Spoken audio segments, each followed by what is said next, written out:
เป็นยังไงเป็นแม่ห้างบ่หรือเป็นแม่ใหม่เป็นแม่ห้างโอ้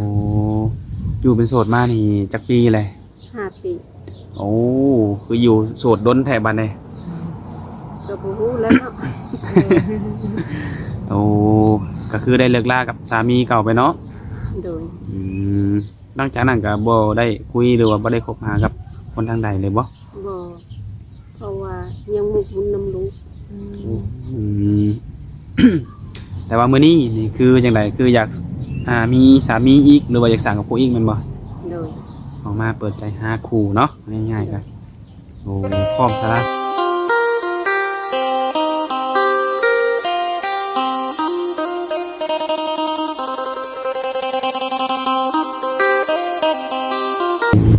โดยเจ้าสบายดีสบายดีเด้อสบายดีทุกคนเนาะมันก็ถือว่ามาหาสาวโสดเนาะก็มาเป็นมือแรกทุกคนเนาะก็สิได้อนุญาตถามชื่อสินามก่อนมีชื่อว่าจังไดเนาะชื่อว่าเพ็งชื่อหยังก็นางเพ็งชื่อเพ็งอายุจักปีแล้วอายุ50ปีโดยโอ้ทุกคนถือว่านี่ก็ถือว่าเป็นรุ่นใหญ่ทุกคนเนาะมาเปิดใจแบบนี้เป็นมือแรกบ่เนี่ย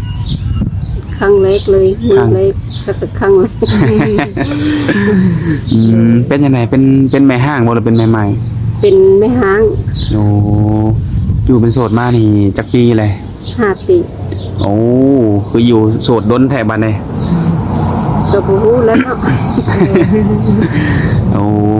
ก็คือได้เลิกลากับสามีเก่าไปเนาะโดยหลังจากนั้นก็บ่ได้คุยหรือว่าบ่ได้คบหากับคนทางใดเลยบ่เพราะว่ายังหมกมุ่นนำลูกแต่ว่ามื้อนี้นี่คือจังไดคืออยากมีสามีอีกหรือว่าอยากสร้างกับผู้อีกแม่นบ่โดยออกมาเปิดใจหาคู่เนาะง่ายๆกันโอ้พร้อมสาระโสดเลยแม่นบ่โดยโอ้โดยเนาะการสาระโสดนี่จังไดเป็นส่วนหลายเนาะคนที่เขามาล้มหรือว่าเขามาเบิ่งคลิปนี้ก็มันจะมีทั้งนมลาวลมไทยหรือว่าไปทำงานอยู่ต่างประเทศนี่นะต้องเลือกอยู่ว่าต้องเอาเป็นคนทางใดนี่บ่ได้เลือกเนาะคนทางใดก็ได้แล้วแต่ผู้ที่จะเข้ามาล้มมาจีบเฮาเนาะคือปัจจุบันนี้อายุ50ปีถ้าว่าอยากได้คู่ชีวิตนี่สิเอาอายุหลายปานใดซะ55ขึ้นไป55ปีขึ้นไปก็คือว่าอยากได้คนที่มีอายุหลายกว่าเฮาเนาะโดยคือมาเปิดใจทุกคนแล้วปัจจุบันนี่อยู่กับใครเนี่ยปัจจุบันนี่อยู่กับลูก2 คนลูก2 คนน้องชายกับครอบครัวเขาอยู่เรือนไผ่ชานมันค่ะใกล้ๆกันโอ้แต่ว่าเรือนใกล้กันเนาะแต่ว่าอยู่กันคนละหลังเนาะคนละหลังโอ้แต่ปัจจุบันนี้ก็อยู่กับลูก2 คนลูกผู้หญิงหรือผู้ชายทั้งคู่ผู้หญิงผู้ชายไปทำงานโอ้อายุหลายปานใดลูกผู้อยู่นำนี่ผู้อยู่นำอายุ25เป็นยังบ่ทันสร้างครอบครัวบ่ยังคือปัจจุบันนี้ได้ประกอบอาชีพหยังบ่ทุกมื้อนี้บ่ได้เฮ็ดหยังคือลูกเป็นผู้ดูแลแล้วมันบ่มีผู้ดูแลลูกก็เลยบ่ได้เฮ็ดหยังเอาตลาดโอ้หลานของลูกไปทำงานอยู่ไทยมันบ่ลูกน้องชายอยู่นักข้างเฮือนนั่นแหละโอ้เขาไปการแล้วทางเอาผ้าเนาะเอาผ้าซ้ำเขาลูกการมาโดยก็เลยแบบว่าด้วยความที่ว่าเอาลูกเอาหลานเนาะบ่ได้ออกไปทางใดอยากลูก ถ้าเกิดว่าได้สร้างครอบครัวนี่ได้จังไดต้องให้เพิ่นมาอยู่นำบ่นี่ถ้าว่าได้สามีอีกนี่ก็คุยกันก่อน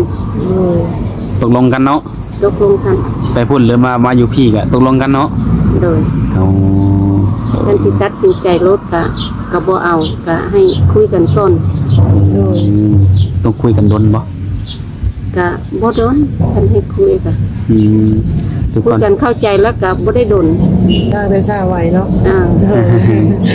เน้นความเข้าใจเนาะคนที่เข้ามาเนาะเน้นความเข้าใจเฮาก็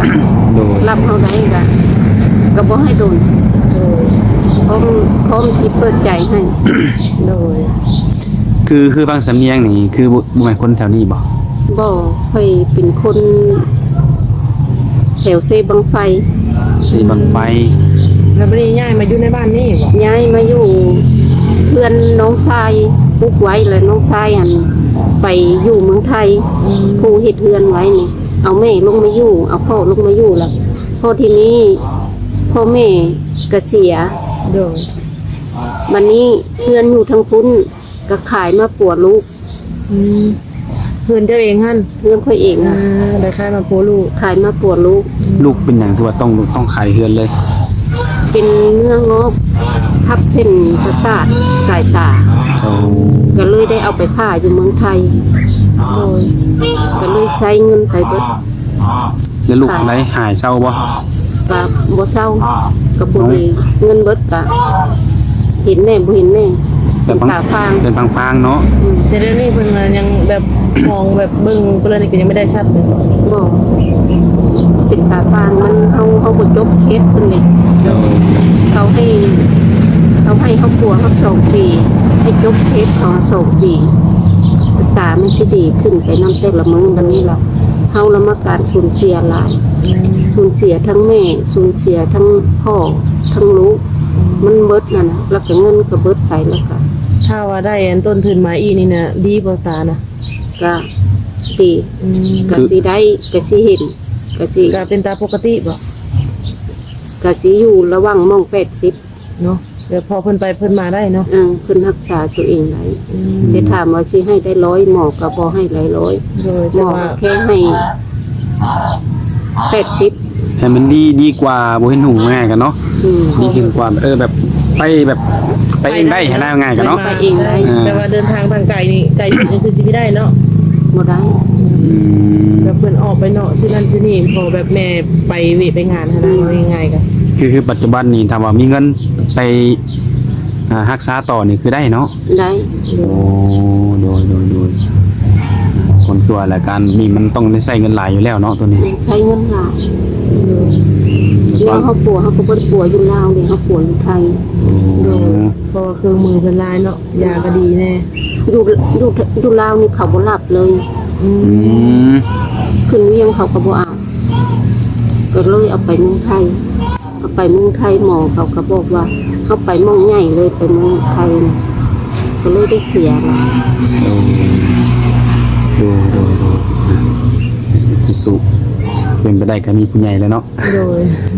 คำว่าอุทำคำสู้เพิ่นนั่นแหละ โดย ปวดตายังไงเพิ่นให้มันหายปกติเพิ่นก็สิได้แบบเพิ่งพาตัวเองได้เนาะงานกับไปมาเองได้หั่นแหละ ฉัน โดยโอ้ แต่ตอนนี้เพิ่นก็ไปมาได้อยู่แล้วว่า ไปได้มาได้ พอแต่ขวางเนาะ มันฟังเลยซึ่ง โดยทุกคนนี่คือเรื่องลูกสาวเนาะ โดย เพิ่นมีปัญหาทางด้านตากับปัวแต่ก็หมดยังไงคือหมดเงินเนาะเงินเขามีสำนั่นกับปัวก็เลยได้ปัวได้สำนั่นแต่บ่แม่นว่าอยากปัวได้สำนั่นเนาะ โดยก็ถามว่าคุณมื้อนี้ก็ป่วยอยู่ยารักษาอยู่ โดย ย้ายมาเอาหมอลาวก็รักษาในหมอลาวทุกเดือน ดีขึ้นอยู่บ่มีการกินยานี่เอานะ ก็ทำว่าดีขึ้นลงก็ดีขึ้นแน่น้อยหนึง จาก10ก็ขึ้นสาวเนาะ20%บ่ จาก5ได้10 จาก5ได้10 ไปแต่ซ้ำนั้น โดยคนเนาะก็ได้เป็นกำลังใจให้เนาะ โดย แต่ว่าเรื่องนี่ออกมาหาครูเนาะแบบมีสเปคที่อยากได้อยากมีอยู่บ่ครูชีวิตนี่ โดย มักผู้ชายแบบใดก็ได้ผู้ชายแบบใด ได้ไปก็ได้ แบบใดกัน ได้ไปก็ได้แต่ขอให้เขาเข้าใจเฮา โดย ถ้าซอยทำมาหากิน อยากได้เสาหลักเนาะที่แข็งแล้วก็ที่มั่นคงเนาะว่าง่ายๆอยากได้เสาหลักที่มั่นคงพาสร้างถึงว่าอาจจะบ่รวยบ่หยังก็แต่ว่าคอยดูคอยมั่นคอยขยันเนาะได้เนาะแบบนี้กันเนาะ ได้ สิเป็นหนุ่มฝั่งลาวฝั่งไทยแล้วหนุ่มไปเฮ็ดงานอยู่ต่างประเทศก็สามารถอบรมได้ สื่อสารกันเข้าใจกับจิตรงกันได้เนาะสิได้เป็นเนื้อคู่สิได้เป็นพี่เป็นน้องกันแล้วแต่บุญวาสนาเฮาเนาะ โดย โดยถ้าหากว่าเพิ่นเห็นนี้แล้วเพิ่นอยากมาหาอยู่บนอยู่ซ่านเนี่ยเพิ่นมาได้อยู่บ่ ก็ได้ บางทีเพิ่นอยากมาเบิ่งตัวจริงว่าสิ่งที่เล่ามานี่มันแม่นแท้บ่หรือว่าแต่งขึ้นมาเองบ่บางคนก็อาจจะบ่เชื่อจังซี่นะก็ดีกันเนาะถ้าเพิ่นมาเนาะ ก็ดีคือกัน โดย เพิ่นสิได้เห็นเฮาสิได้เห็นเพิ่นมาเฮ็ดกันแล้วคิดว่าตกลงแบบว่าเจ้ารับก็ได้ครับจะได้ก็สื่อสารกันต่อเนาะ โดย โดยแต่ว่าเรื่องการไปอยู่น้ำเพิ่นหรือว่ามาอยู่น้ำเฮานี่แบบใด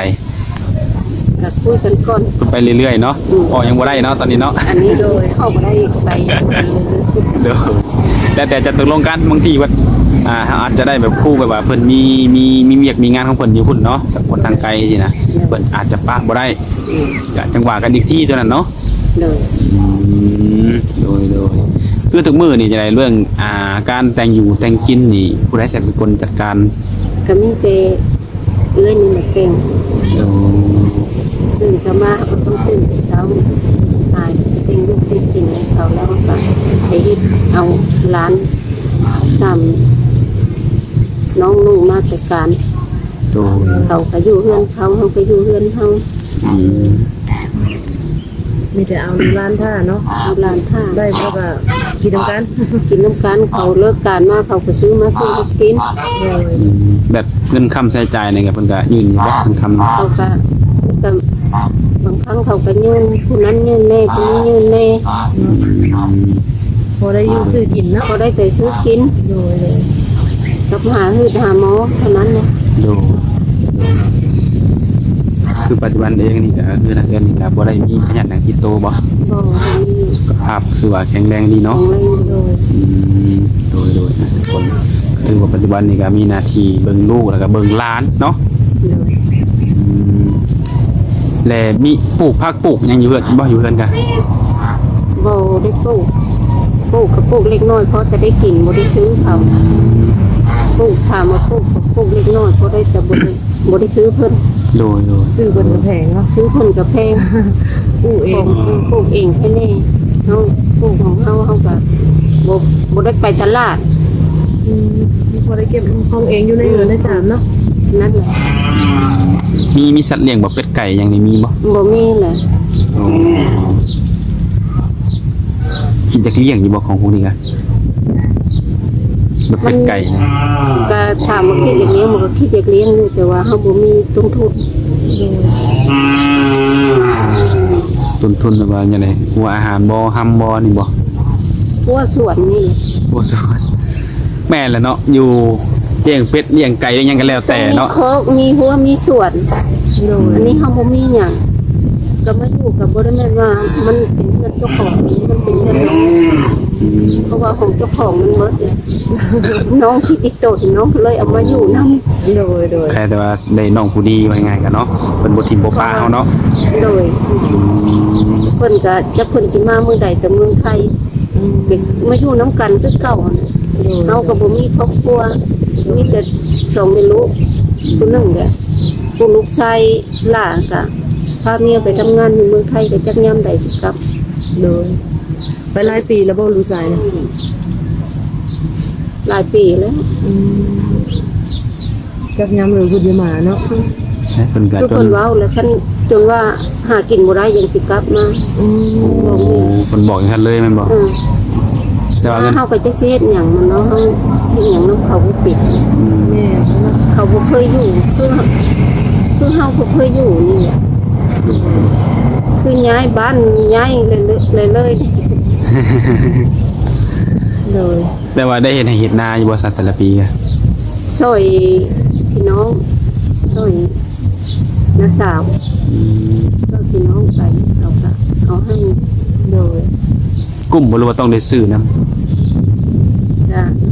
ที่บ่ค่อยสิได้ซื้อดอกว่าเพื่อคันมันบ่คือน้องชาย โอ้ น้อง อยู่ ชา สอย งคนอาจจะมีเปิงไปเลยเนาะเปล่า ก็บ่เป่านึงก็บ่เปลืองปานใดได้อยู่วัง หอดว่าคือ 2 เดือน โ 2คนจะกินฉันว่ากินเป็นทีมมันต้องแม่น2คนแล้วเนาะสองข้าวสาร หนึ่งก็ได้ครึ่งเลย50โลเลย สอง เนาะ 50โลเลย 50 โลก็สิได้ช่วง2 เดือน เนาะแม่น ว่า กินสำไรเนาะมันจะหน่อยโดดนะ เพื่อถ้ามันเบิดก็น้องหามาให้แต่เอาไปบ่เป็นเลยจ้ะ แล้วคืออย่างที่ละคือออกมาเปิดใจหาคุณทั้งลูกสาวลูกชายนี่เพิ่นยินดีพร้อมน้องอยู่บ่ โอ้ เพิ่นก็คือว่าเพิ่นคือสิเห็นแหล้วเนาะว่าแม่นี่เพิ่นต้องตอนนี้ขาดคนดูแลว่าไงกันคือว่าคนที่มาซัพพอร์ตเข้ามาแบบอุปถัมภ์คำสู้แบบเบิ่งแยงเฮาแหละเนาะอายุหลายแล้วว่าง่ายๆกันคือลูกก็เพิ่นยินดีพร้อมน้องอยู่เนาะโดดโอเคทุกคนเนาะซึ่งเฮาเองก็บ่มีหยังหลายทุกคนเนาะมีแต่ว่าหนุ่มโสดคนใดเนาะเห็นคลิปนี้แล้วคิดว่าอยากอยากล้มหรือว่าอยากสร้างซาไปนำกันก็ทักทายเข้ามาได้ แต่ว่ามีเฟซมีไลน์มีหยังให้กันแหน่บ่ มี มีไลน์ก็มีบ่ มีไลน์ก็มีเฟซก็มี โดยก็มีเฟซมีไลน์ให้แล้วทุกคนเนาะก็ทักทายเข้ามาคุยเบิ่งกันก่อนเนาะสิตกลงปลงใจหยังก็ค่อยว่ากันตัวนี้ก็ได้วันนี้ก็มาเปิดใจให้หลายๆคนได้ฮู้ว่าปัจจุบันนี้โสดแล้วก็อยากมีคู่ชีวิตเนาะโดยวันนี้ก็ขอสำนีก่อนมื้อหน้ามาในค่อยว่ากันเนาะโดยเอาสบายดี